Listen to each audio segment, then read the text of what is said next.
El capítulo anterior en el título dice segunda parte y en la carátula dice tercera parte. La carátula es la que está equivocada, digamos. Debería decir capítulo 4, segunda parte, y esta es la tercera parte. Al iniciarse la primavera, cuando los setos comenzaban a verdear y en aquel mismo parque donde el otoño anterior había encontrado a Alfonso Beck, tropecé con una muchacha que me interesó vivamente. Ello sucedió una tarde en que paseaba solitario y entregado a desagradables preocupaciones, pues veía quebrantada mi salud y pasaba además por constantes apuros económicos. Debía diversas cantidades a varios camaradas, había dejado crecer en algunas tiendas cuentas de cigarros y otras cosas así, y tenía que inventar un gasto necesario para obtener de mis padres un nuevo envío de dinero. No es que tales preocupaciones me atormentasen demasiado hondamente. Si mi expulsión del colegio era ya cuestión de días y tenía luego que arrojarme al agua o dejarme encerrar en un reformatorio, no podían importarme mucho aquellas otras pequeñeces. Pero con todo, me dolía vivir de continuo entre cosas tan poco gratas. Aquel atardecer de primavera encontré en el parque a una muchacha que me interesó desde el primer momento. Era alta y esbelta, vestía con elegancia y tenía cara de chico, inteligentemente expresiva. Quedé prendado de ella en el acto. Pertenecía al tipo de mujer que más me gustaba y pasó seguidamente a ocupar mis fantasías. Apenas mayor que yo, aparecía mucho más hecha, más definida y elegantemente acabada, casi una mujer ya, pero en su cara resplandecía una plenitud de vida juvenil que me cautivaba.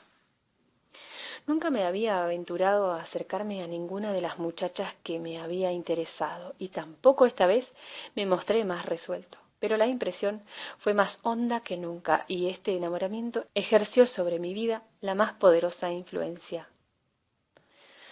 Ante mí se alzaba de nuevo una imagen querida y venerada. Ningún impulso, ninguna necesidad latía tan honda y violentamente en mi ser como el ansia de adoración y rendimiento. Mi fantasía halló para aquella imagen un nombre dulce de pronunciar, Beatriz. Sin haber leído a Dante, conocía este nombre por una pintura inglesa prerrafaelista cuya reproducción poseía una esbelta figura adolescente de largos miembros afinados, cabeza estrecha y larga, y manos y facciones espirituales. La bella muchacha de mi encuentro no era del todo semejante, pero mostraba también aquella esbelta forma un poco masculina que tanto me atraía y un algo de la pura espiritualidad del rostro. Nunca crucé con Beatriz una palabra, y sin embargo ejerció sobre mí la más honda influencia. Fijó ante mí su imagen, me abrió las puertas de un santuario, hizo de mí un devoto que reza arrodillado en un templo. Bruscamente dejé de acudir a los cafés y a las correrías nocturnas de mis camaradas. Volví a poder estar solo y recobré el gusto de la lectura y de los largos paseos silenciosos. Esta súbita conversión atrajo sobre mí las burlas de mis compañeros, pero tenía de nuevo algo que adorar, poseía de nuevo un ideal. La vida se mostraba de nuevo colmada de presagios en un misterioso rosado alborear, y todos los sarcasmos se embotaron contra mi apacible insensibilidad. Volvía a ser dueño de mí mismo, aunque solo como esclavo y servidor de una imagen venerada. No puedo pensar sin una cierta emoción en aquel tiempo. Con íntimo, profundo esfuerzo intenté hacer surgir de las ruinas de un periodo de mi vida un nuevo mundo luminoso y viví de nuevo entregado al solo deseo de derrocar en mí la oscuridad y el mal y permanecer a plena luz de rodillas ante mis dioses. Este nuevo mundo luminoso era además propia creación mía.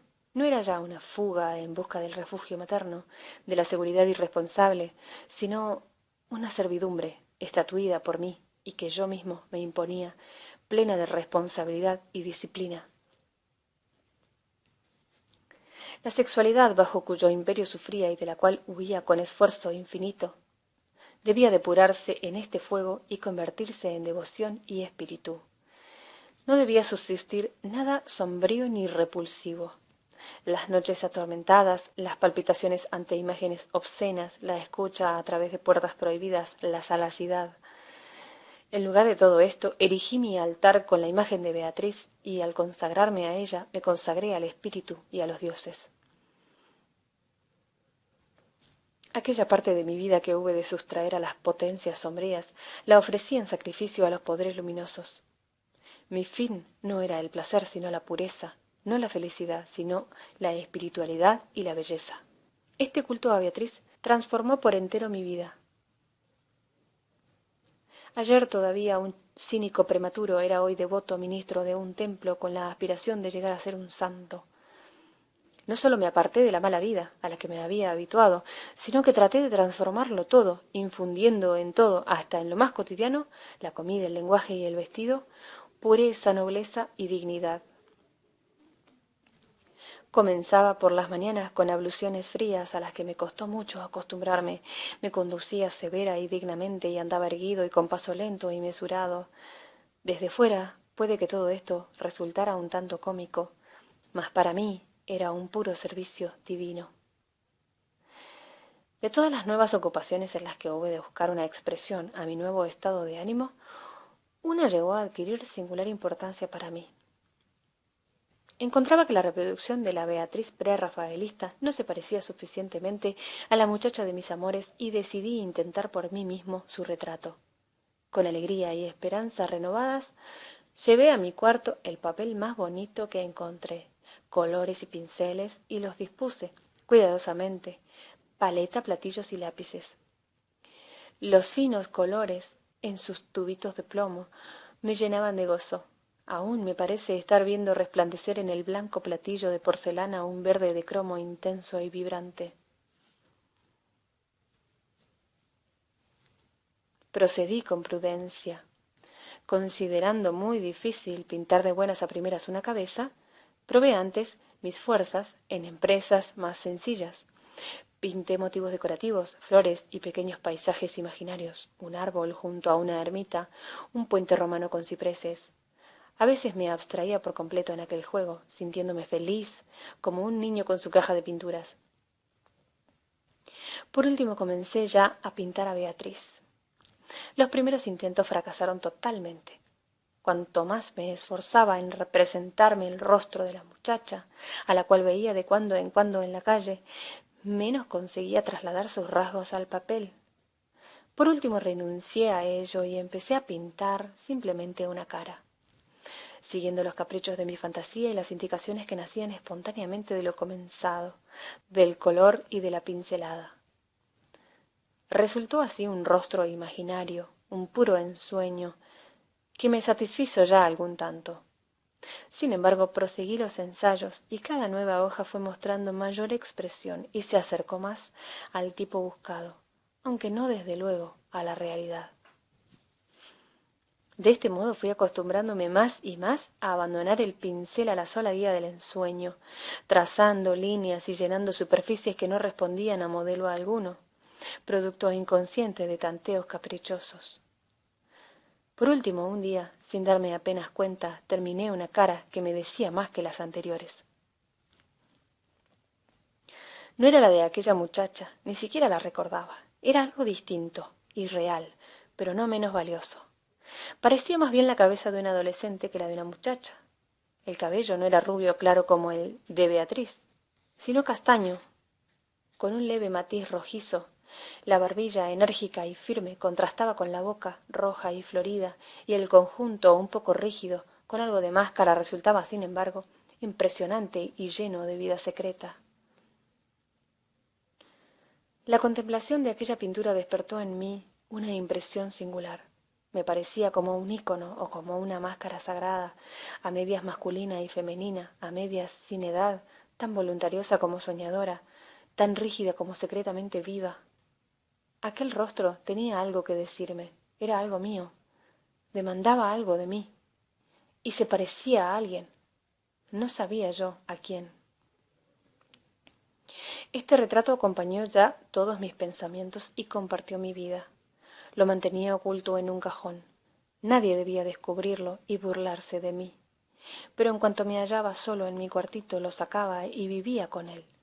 Por la noche lo sujetaba con un alfiler en la pared frontera a la cama, contemplándolo hasta que el sueño me vencía, y al despertar mi primera mirada caía sobre él. Precisamente por este tiempo volví a soñar muy a menudo como siempre antes de niño. Me parecía no haber tenido un solo sueño durante años enteros. Ahora surgían de nuevo, trayendo consigo imágenes muy distintas, y el rostro, por mí pintado, emergía una y otra vez en ellos, vivo y parlante, benévolo u hostil, contraído en una horrible mueca, o infinitamente bello, armonioso y noble. Y una mañana, al despertar de tales sueños, lo reconocí de pronto. Me miraba de un modo profundamente familiar, como si fuera a llamarme por mi nombre. Parecía conocerme desde siempre como una madre. Con el corazón palpitante contemplé largo rato la pintura. Los cabellos morenos y espesos, la boca marcadamente femenina, la frente recia, bañada en una singular claridad, espontáneo reflejo surgido al secarse los colores. Y sentí que cada instante me aproximaba más al reconocimiento, al reencuentro, a la identificación vislumbrada. Salté de la cama, fui hacia el retrato y me puse a considerarlo de cerca, clavando mis ojos en los suyos muy abiertos, verdosos y fijos, uno de los cuales, el derecho, quedaba un poco más alto que el otro. De repente aquel ojo parpadeó, palpitó ligera y sutilmente, pero de un modo perceptible, y en aquel parpadeo identifiqué por fin el retrato. ¿Cómo podía haber tardado tanto en verlo? Era el rostro de Demián. Más tarde comparé una y otra vez la pintura con los rasgos de mi amigo, tal como los conservaba mi memoria. No eran en modo alguno los mismos, aunque sí parecidos. Mas, a pesar de todo, era Demián. Un atardecer, al principio del verano, el sol entraba oblicuo y rojo en mi cuarto a través de la ventana abierta al poniente. La habitación iba quedando oscura. Se me ocurrió entonces sujetar el retrato de Beatriz o de Demián sobre los cristales, viendo cómo lo atravesaba el resplandor crepuscular.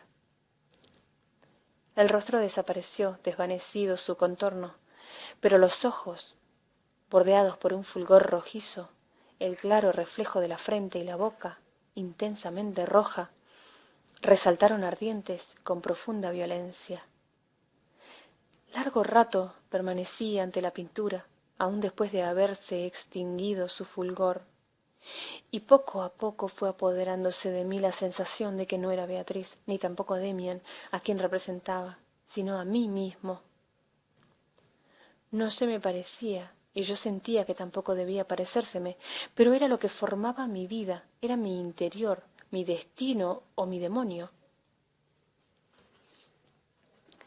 Tal sería mi amigo si alguna vez volvía a encontrar alguno.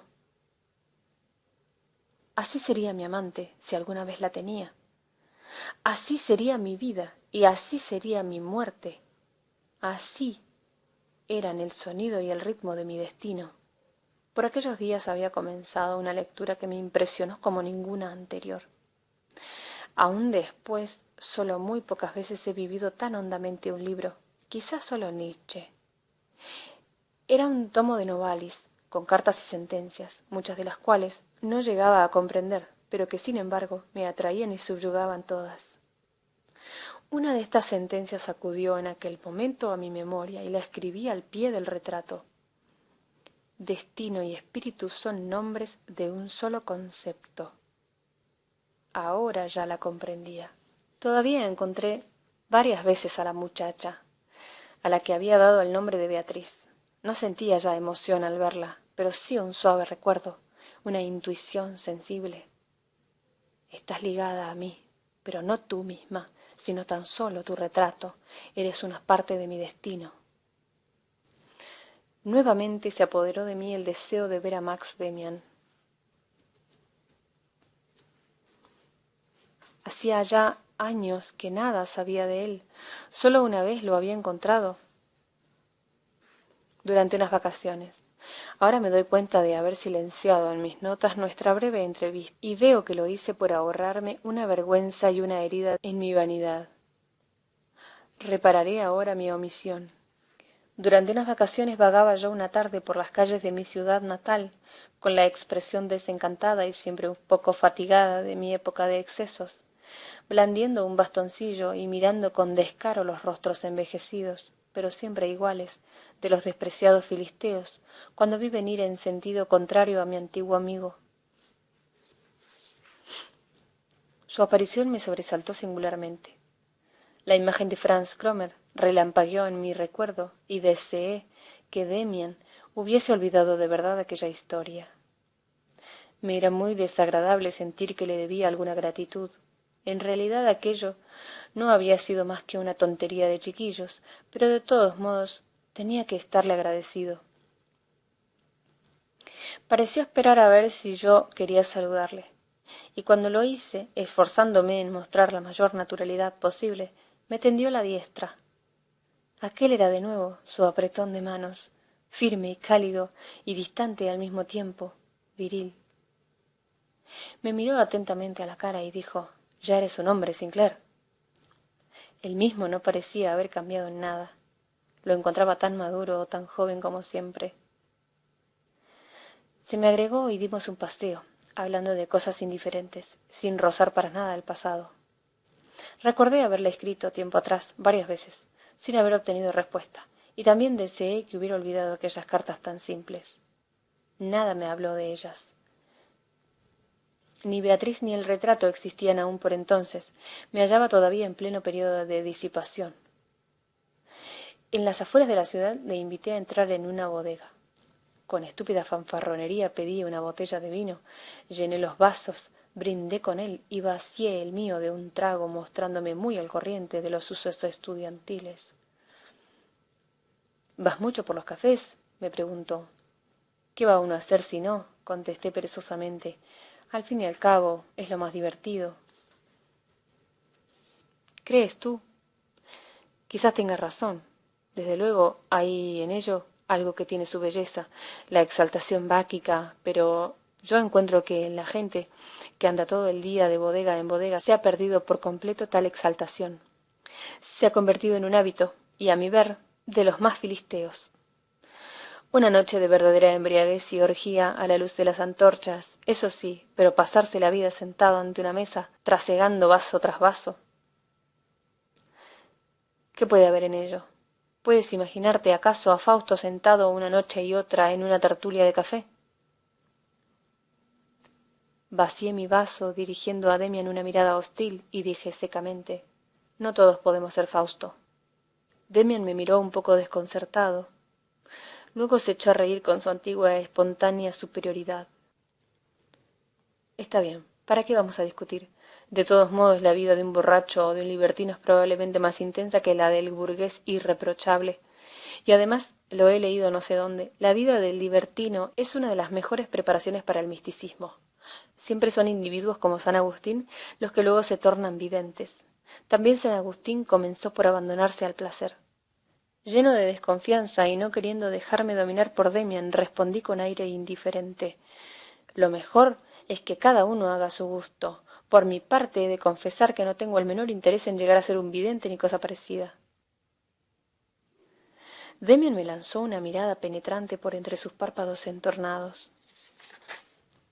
«Querido Sinclair», dijo lentamente, «no he querido decirte nada desagradable. Además, ni tú ni yo sabemos con qué fin vacías ahora tus vasos, pero aquello que constituye en ti el nódulo y la esencia de tu vida lo sabe ya perfectamente, y siempre es bueno tener conciencia de que dentro de nosotros hay alguien que todo lo sabe, lo quiere y lo hace todo mejor que nosotros mismos.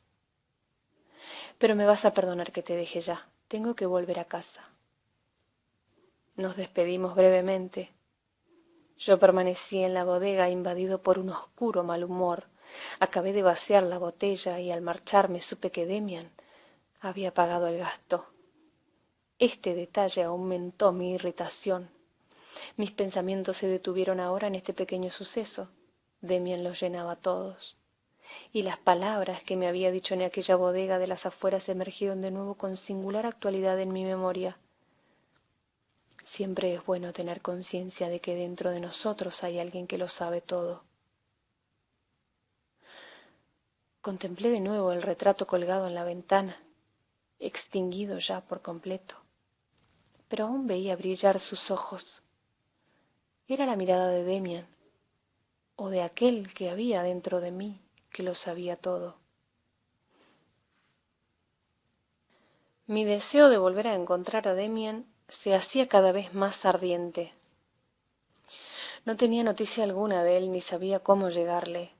Solo sabía que al terminar sus estudios en el liceo había abandonado con su madre nuestra ciudad, probablemente para continuarlos en otro centro superior. Lentamente fui evocando todos mis recuerdos de Max Demian hasta mi aventura con Franz Cromer. Sus palabras perduraban vivas en mí y entrañaban aún un sentido actual y presente. También lo que en nuestra última ingrata entrevista me había dicho sobre el libertino y el santo surgía ahora claramente ante mi alma. ¿No era quizá precisamente aquello lo que había sucedido? ¿No había vivido acaso en la embriaguez y en el fango, en la disipación y en el desorden, hasta que un nuevo impulso vital había despertado en mí precisamente lo contrario, el ansia de pureza y la nostalgia de la santidad? La noche había cerrado mientras yo continuaba absorto en esta evocación. Fuera caía mansamente la lluvia. También en mi recuerdo la oía yo caer. Era el de nuestro encuentro en la plaza, bajo los castaños, cuando Demian me interrogó sobre mis relaciones con Franz Cromer y adivinó mis primeros secretos. Enlazándose unos a otros continuaron emergiendo los recuerdos, conversaciones camino del colegio, la clase de religión, y por último surgió el de mi primer encuentro con Max Demian. ¿De qué hablamos entonces? Al principio no conseguí encontrarlo en mi memoria, pero mi lenta, absorta evocación acabó por traerlo también de nuevo a ella. Después de haberme expuesto su teoría sobre Caín, se había detenido conmigo ante mi casa y me había hablado de las armas esculpidas sobre la puerta y medio borradas ya por la acción del tiempo. Había dicho que le interesaban mucho y que siempre era bueno conceder alguna atención a tales cosas. Al acostarme soñé con Demian y con el escudo de nuestra casa. Este cambiaba constantemente. Demian lo sostenía en sus manos y tan pronto aparecía pequeño y gris como grande y pintado de vivos colores. Pero mi amigo me explicaba que a pesar de todo era siempre uno y el mismo.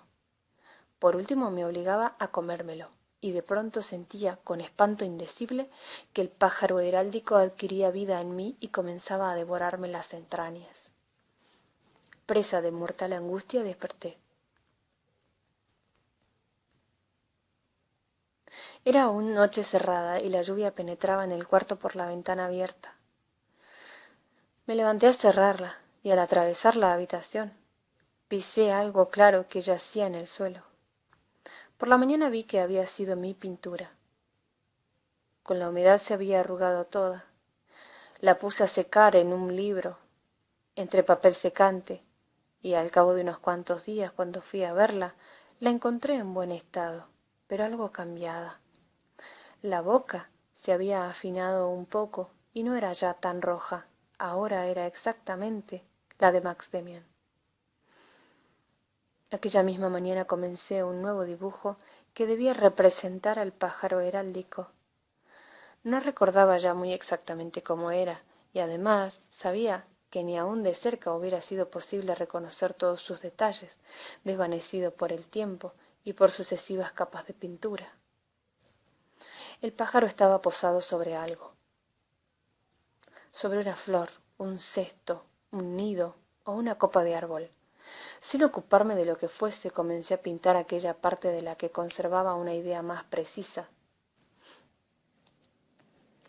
y guiado por un oscuro impulso interior, empleé desde luego los colores más vivos de mi paleta, dando a la cabeza del pájaro un ardiente tono dorado. Luego continué a mi capricho, y en el término de unos días quedó ultimada la pintura. El pájaro, un ave de rapiña, con cabeza de gavilán, aguda y valiente, aparecía con medio cuerpo dentro de una oscura esfera terrestre, surgiendo de ella como de un huevo gigantesco, sobre un fondo azul celeste. Cuanto más contemplaba mi obra, más me parecía ser aquel el escudo de vivos colores que había visto en mi sueño. Aunque hubiera sabido las señas de Demián, no me hubiera sido posible escribirle. Pero guiado por aquella misma oscura intuición que por entonces dirigía todos mis actos, decidí enviarle mi dibujo, llegase o no a sus manos. Sin escribir nada en él, ni siquiera mi nombre, corté cuidadosamente sus bordes, compré un sobre grande y lo dirigí al domicilio antiguo de mi amigo, en mi ciudad natal. Luego lo eché al correo. Se aproximaban los exámenes y tenía que trabajar más que antes. Los profesores me habían vuelto a mirar con buenos ojos desde que mi conducta había cambiado de repente. No era aún desde luego un buen alumno, pero nadie pensaba ya, ni tampoco yo mismo, que 6 meses antes se preveía como cosa segura mi definitiva expulsión de la escuela. Mi padre volvía a escribirme ahora como en un principio, sin reproches ni amenazas, mas por mi parte no sentía deseo alguno de explicar a nadie cómo se había desarrollado en mí aquella transformación. Si coincidía con los deseos de mis padres y profesores, era por pura casualidad. No me llevaba junto a los demás, no me acercaba a nadie, me hacía mucho más solitario, tendía hacia un punto ignorado, hacia Demián, hacia un destino lejano.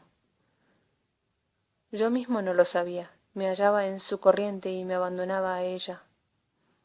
Había comenzado con Beatriz, pero desde algún tiempo atrás vivía yo con mis dibujos y mis recuerdos de Demián, en un mundo tan irreal que también ella desapareció por completo de mis ojos y de mi pensamiento. A nadie hubiera podido decir una sola palabra de mis sueños, de mis esperanzas, ni de mi transformación interior, aunque lo hubiera querido. Pero ¿cómo hubiera podido quererlo?